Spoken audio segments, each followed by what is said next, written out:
So ito, umpisahan na natin mga kababayan, yung ating unang topic patungkol dito sa nangyari sa Cebu na Maala Yolanda. So, ito na mga kababayan, ang katotohanan. Mismo mga kababayan na ang gobernadora ng Cebu na si Pam Baricuatro, no? Si Pam Baricuatro na mismo nagsabi, failure ng last administration ang nangyaring malakawakang baha na first time in Cebu history nangyari. Failure, sa madaling salita, bagsak, kamalian, kasalanan, palpak ng administrasyong Duterte. Ngayon mga taga Cebu na DDS, DDS pa rin ba kayo? Sige na, mga DDS, paki-comment dyan na mga taga Cebu na DDS. Hinahamon ko kayong lahat. Ngayon ninyong sabihin na magaling si Digong at mga DDS nga kayo. Kita ninyo, sinampal na kayo ng katotohanan. Hinampas na kayo ng baha. Nilunok na kayo. Tinabunan na kayo ng tubig. Putik tubig. Troso ang sumalubong sa mga kabahayan ninyo. Duterte pa rin ba kayo?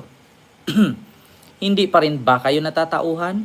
Mismo ang gobernador ninyo ang nagsabi, failure. 29 billion saan napunta?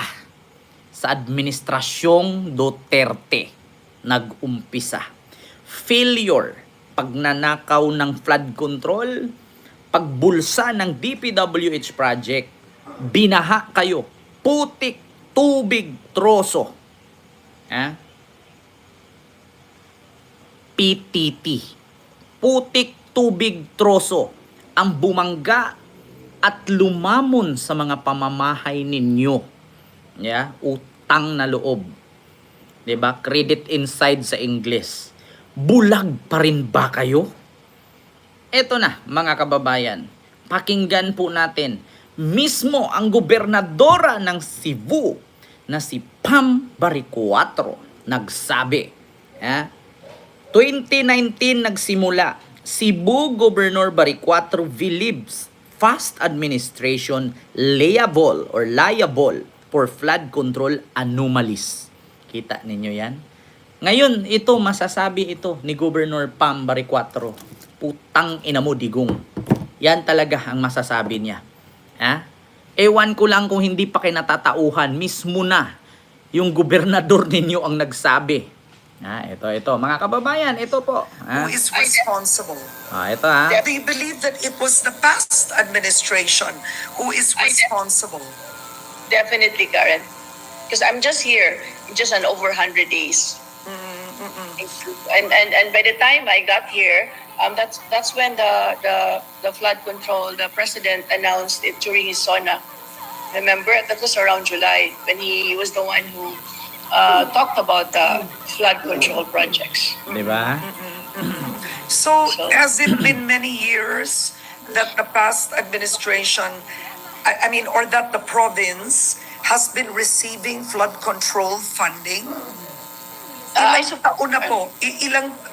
Alam niyo po ba ilang taon na? Panahon pa po ba ni Duterte? Ganun po ba hanggang ngayon? I think 2019. 2019. Ayan na. 2019, yeah. So, noong 2016, it was also your predecessor, Governor Gwen Garcia, who was sitting in that chair. Were there flood control projects being built in Cebu then? Well, it's not for me to say, but what I can tell you is 2019 nagsimula. Diba? Okay. Alright. Kita ninyo, mga kababayan, tinanong ni Karen Davila, si Governor Pam, ito ba ay sa administrasyon ni Governor Gwen Garcia? Itong bilyon-bilyon na mga flood control na nawawala or di kaya tinayo pero substandard. Ang sabi ni Governor, hindi ko masasabi. Basta ang masasabi ko lang, 2019. Ngayon, magbalik tanaw tayo mga kababayan. Sino po ba ang presidente ng 2019? po ba ang DPWH Secretary ng 2019? Si Marcos ba? Si Vince Dizon ba? 2019 mismo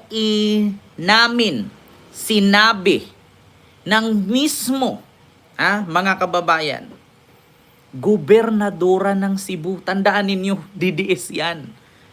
Pero aminado siya. Alam mo, sa totoo lang mga kababayan, no, wala namang masama kung anong kulay mo. Walang masama kung DDS ka, loyalista ka, or pinklawan ka. Ang masama doon yung pagtakpan mo yung mali. No? In fairness kay Governor Pam, hindi niya pinagtatakpan si Digong. Inamin niya mismo 2019 failure of late administration or last administration. Walang masama umamin. Walang masama umamin na may mali. Alam nga naman sisihin mo si Marcos. Tingnan ninyo. State of National Calamity, diniklara ni Marcos, 1.3 trillion. Ang ibagsak na pondo para sa Cebu, 1.3 trillion. Para sa tao na apektado ng baha at sa lugar sa Cebu na naapektuhan ng baha. Pero mga kababayan, nasaan po yung 26 o 29 billion na para sa flood control na yan? Sino ba ang dapat sisihin? Kaya yung mga taga Cebu dyan na nagpo-post na sinisisi si Marcos, na ninanakaw daw ang pondo, gobernador na ninyo mismo nagsabi 2019. Si Marcos ang may kasalanan yan. Ayan, Marcos pa rin kayo ng Marcos, mga putang ina ninyo. Pasensya na, namumura ko kayo. Puro kasi kay Marcos. Porket ang baha ay nangyari sa administrasyon ni Marcos ay si Marcos na ang kasalanan. Pero mismo ang gobernador ninyo nagsabi 2019 ang pondo ng putang inang flood control dyan. Anong nangyari? 2019 pa yan. Sino ba ang presidente niyan? Si Marcos pa rin? Tangina nyo. Palibhasa kasi mga DDS kayo. 'Di ba? Kita niyo 'yan? Ito hindi ko minumura yung lahat ng taga Cebu, yung mga DDS lang.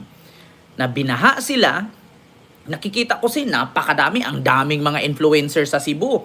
Lalo na yung mga sikat na influencer diyan, yung Amurin ba 'yon? Yung magkapatid na anong pangalan nun? Yung magkapatid, yung magkuya, yung Jasper, ano ba 'yon? Tapos meron pa mga kasama nila, Snake Princess. Sinisisi nila si Marcos, sinisisi nila Marcos administration. Putang ina nyo, nag-influencer kaya ang bububo ninyo. Di ba? Sinisisi yung mga influencer kadalasan sa Cebu, ang sinisisi si Marcos. Na binaha sila. Bakit hindi kayo nagre-research?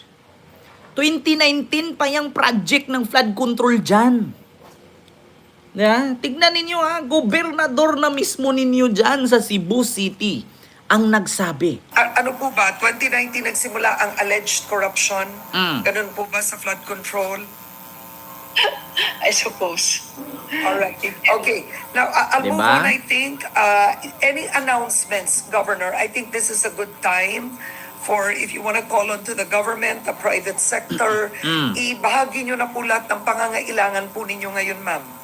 Yes, I have already relayed to the national government anong kailangan namin dito sa Cebu. And I want to appeal also to the public na if there are any donations for Cebu, right now we are open for it. And most especially, I want to tell the Cebuanos that do not lose hope. As you know, the meaning of hope. Di ba? Gobernadora na mismo nagsabi, do not lose hope. Di yung mga DDS, bahala kayo sa buhay ninyo. Mabulok kayo dyan, mga moy putik kayo. Tangina nyo. Di ba? Bangag yung presidente. Doon kayo manghingi. Kay Digong. Bakit kayo manghihingi sa amin? Bakit kayo manghihingi sa presidente namin na bangag? Di ba? Yan ibabalik namin sa inyo. Mga DDS sa Cebu. Doon kay Sara manghingi. Di ba mga DDS kayo? Di ba? Si Digong ang hari ninyo dyan. Si Digong ang idol ninyo. Oh, putang ina nyo. Di ba? Wala akong pakialam kahit mag-trending at mag-viral ako. Oh, isa lang masasabi ko. Di ba bangag ang presidente namin? Di ba adik ang presidente namin? Di ba magnanakaw ang presidente namin? Oh, dun kayo kay Digong manghingi kasi kasalanan ni Digong yung putang ina niya.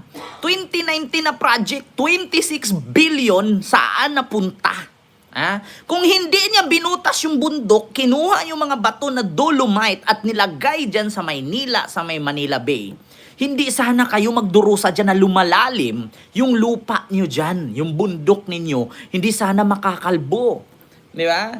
Tignan ninyo yung gobernador ninyo. Napakabait.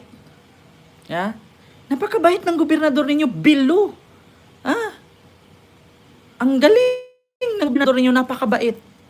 Alam niya. Tignan niyo mismo yung gobernador niyo, DDS yan eh. Pero inamin niya. Asan na yung vice president ninyo? Asan yung vice president ninyo? Di ba hindi yun adik, putang ina niya? Di ba hindi siya bangag? Asaan siya? Nasaan yung vice president ninyo? Di ba? Nasaan yung vice president ninyo? Di ba hindi siya adik, hindi siya bangag? Hinahanap ko. Ngayon, gusto nyo makita kung nasaan yung vice president ninyo? Gusto nyo makita kung nasaan yung vice president ninyo na magaling? Doon kayo kay Sara manghingi. Doon kayo kay Digong. Gusto nyo makita kung nasaan yung vice president ninyo? Ayan Ayan. Yung vice president ninyo, nagbakasyon. Ayan yung vice president ninyo, hingian ninyo ng tulong, di ba? Ayan, di ba Duterte yan? Di ba DDS kayo? Ayan. Hingian nyo ng tulong, yung vice president ninyo, enjoy. Enjoy sa bakasyon. Thank you for visiting Doña. Doña Chuling Island Resort. Cagbaliti, Mauban, Quezon. Ayan. Ayan yung vice president ninyo. Ayun, nagbakasyon sa Quezon Province. Nandoon sa Doña Chuling. Kita ninyo? Ayan, yung vice president ninyo. Kumusta ang Cebu? Nilunop kayo.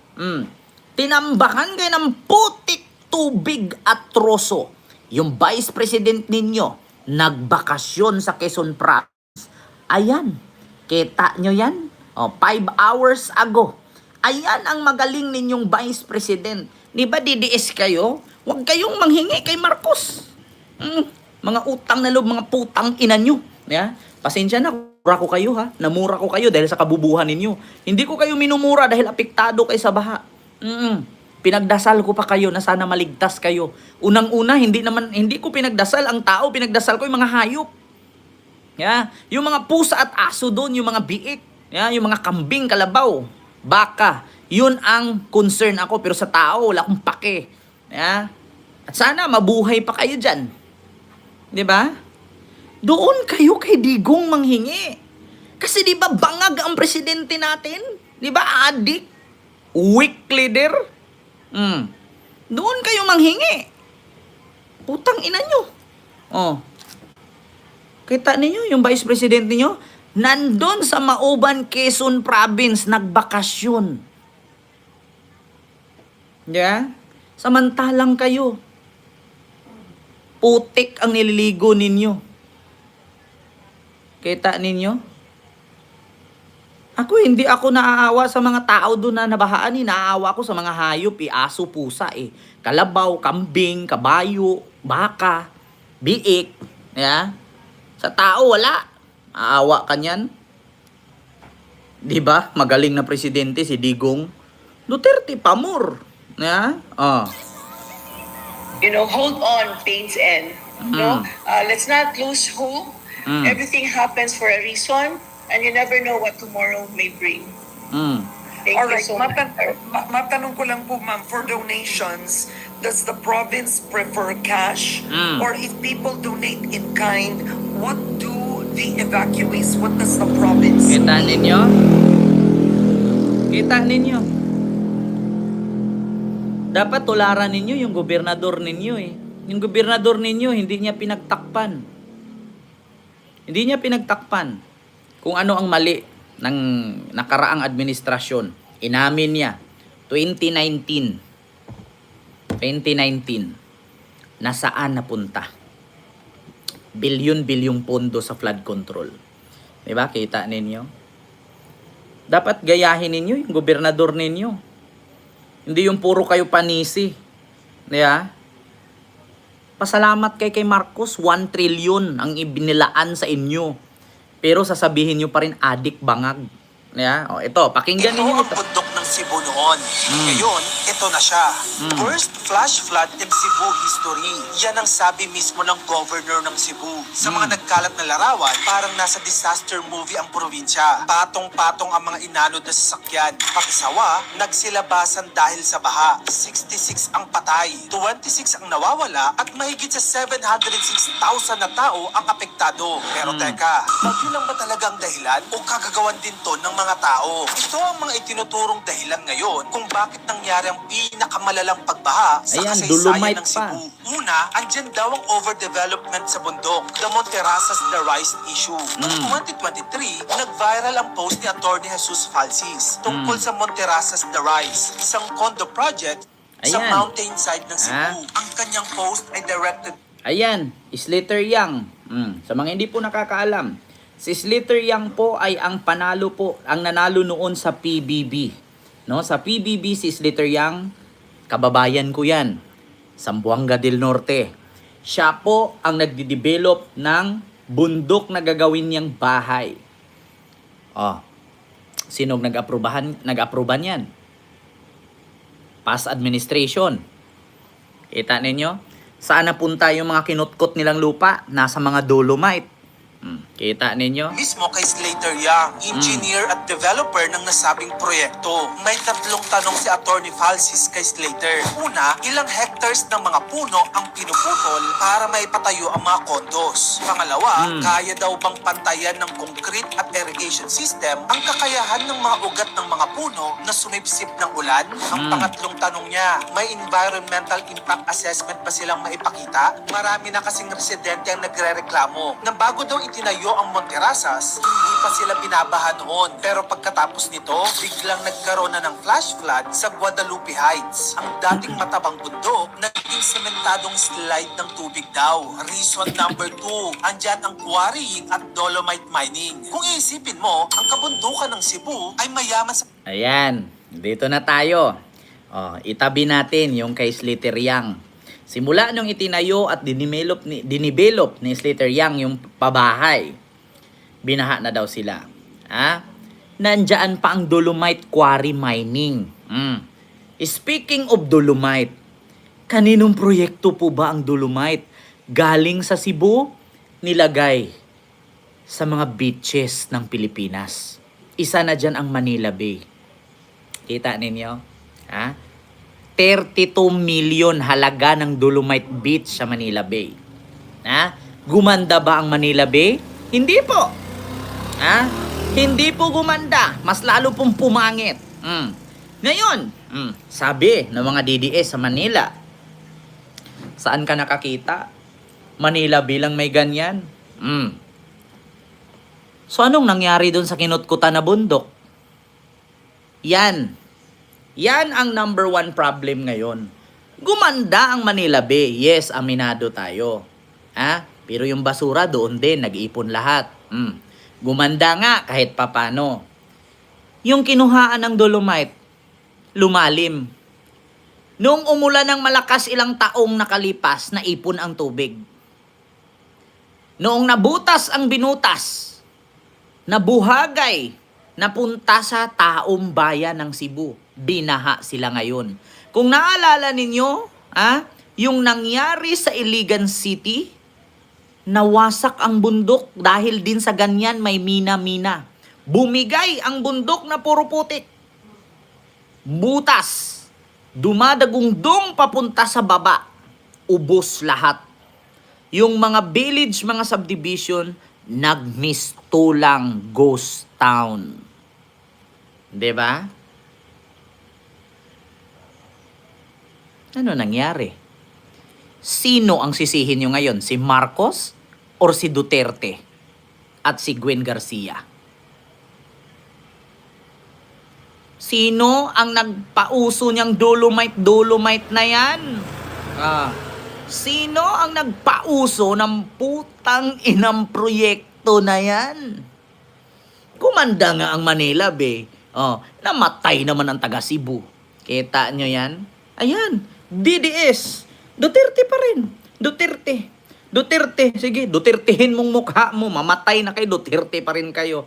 Yeah. granite at dolomite. Pero ngayon, para na itong keso na puro butas dahil sa quarrying. Ayon sa Cudao.org, may 11 malalaking kumpanya rito, gaya ng Apo Cement, Republic Cement, Taheyo, Eagle Cement, at Dolomite Mining Corp. Ginagamit ang dolomite sa construction at steel. Maliban dyan, sa Cebu din kinuha ang dolomite na ginamit sa infamous Dolomite Beach sa Manila Bay. Ayon sa mga eksperto, ang kapalit daw nito ay pagkasira ng kabundukan sa Cebu. Makikita sa post ni Clifford Chong ang drone shot ng larawan ng bundok sa Cebu na lagas na. Ang caption niya, Atlas Mining o Carmen Copper Corporation in Toledo, Cebu. Sabi pa ng kilusan ng mga magsasaka, I quote, ang baha sa Cebu ay hindi lang gawa ng bagyo, gawa rin ng tao. Reason number 3, ineffective and questionable flood control projects. Ayan. Ako, dito na naman tayo sa flood control na to, hindi na matapos-tapos. Ito ang pinakamasakit. May baha kahit bilyones na ang ginastos para labanan ng pagbaha. Ayon sa KMP, may mahigit na 25.5 billion pesos na flood control budget para sa Cebu mula noong 2022 hanggang 2025.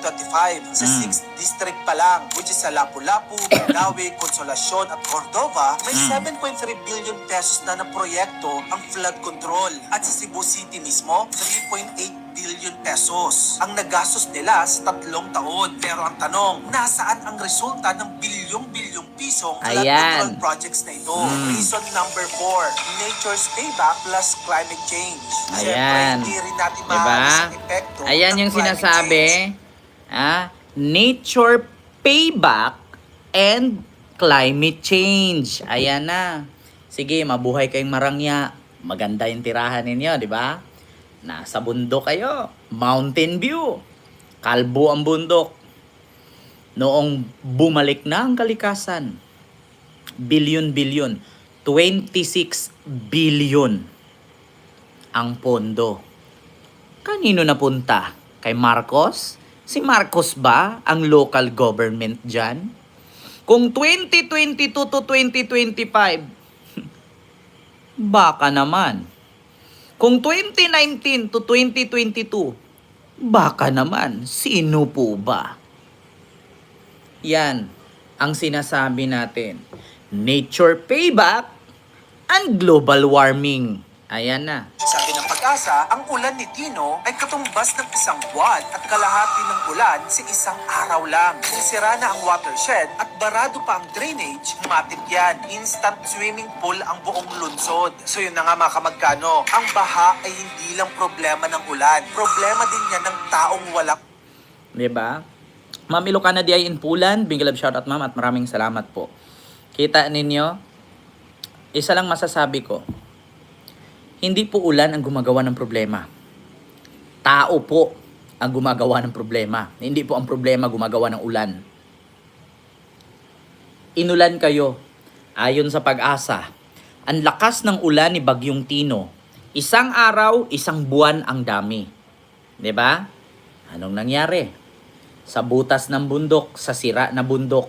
Pag umulan sa bundok, bumababa sa syudad. Sabi ko nga sa inyo mga kababayan, sino po bang administrasyon ang nagpa-okay at pumayag niyan? Mga kababayan, But what I can sinong administrasyon ang pumayag na gawin yan? Mga kababayan, anong sabi ni Gina Lopez, dating DENR Secretary, kinalaban ni Digong? Inaprubahan ni Digong ang minahan. Inaprubahan ni Digong na makalbo ang kalikasan. Sino ang magdudusa at sasalo lahat pagdating ng panahon? Si Digong ba? Di ba ang tao or ang mamamayan? Nangyari nga. hindi makakalimutan ang sinabi ni Gina Lopez na isa sa bukod tanging nakikipaglaban, no, sa DENR na itigil ang minahan. Putang ina, nagkakatotoo nga. Wala pang 2 dekada. 1 dekada mahigit pa lang. Bago pa lang bumaba si Digong. Binaha na nga. Kita ninyo, mga kababayan?